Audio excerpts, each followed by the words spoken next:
Hello everybody, it's me. Thought I'd do this video on my favorite kind of sim flying, classic airliners, mostly from the 70s and 80s, yeah, into the 90s also. Just love this kind of flying. Not too much, it's not too complex, it's just VOR navigation, pick a route, find the charts, tune the radio, and off we go. It's all manual flying all the way. No VNav, no auto throttles, just tuning radios, flying radials, flying the airways, planning your descents. It's fantastic. How do I choose which route? I like to fly pretty much realistic routes from back in the day with the right equipment.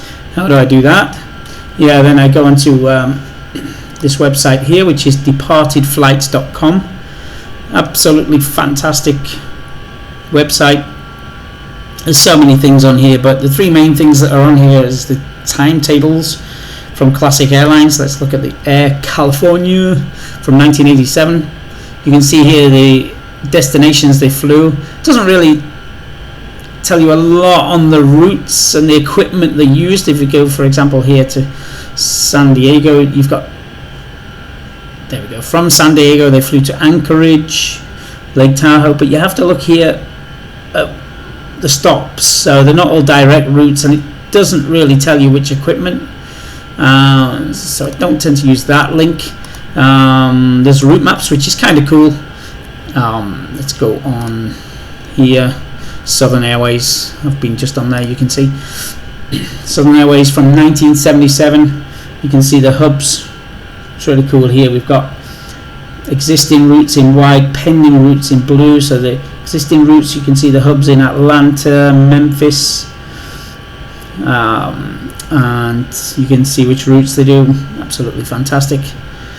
Scan from real paper. I think it's fantastic.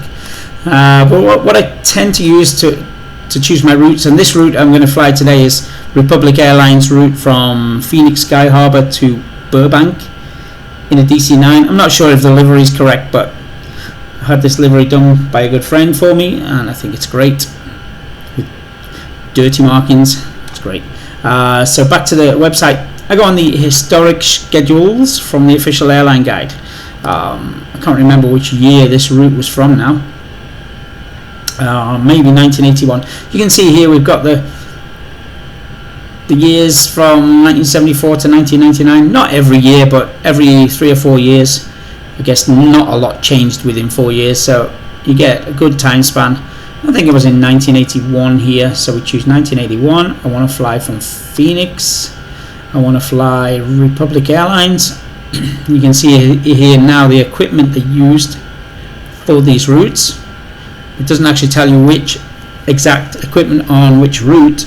For that, you have to go down to the bottom to detailed Phoenix schedules, and then you can see here Burbank is where I'm going. It was Republic. There's 3 flights. I guess we're going to take this one.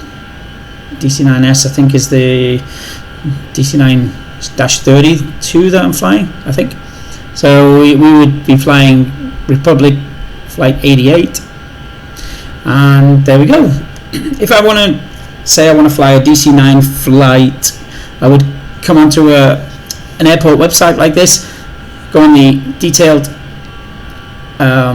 timetable or routes, and then just look down here on the equipment column here and just look for DC-9 flights.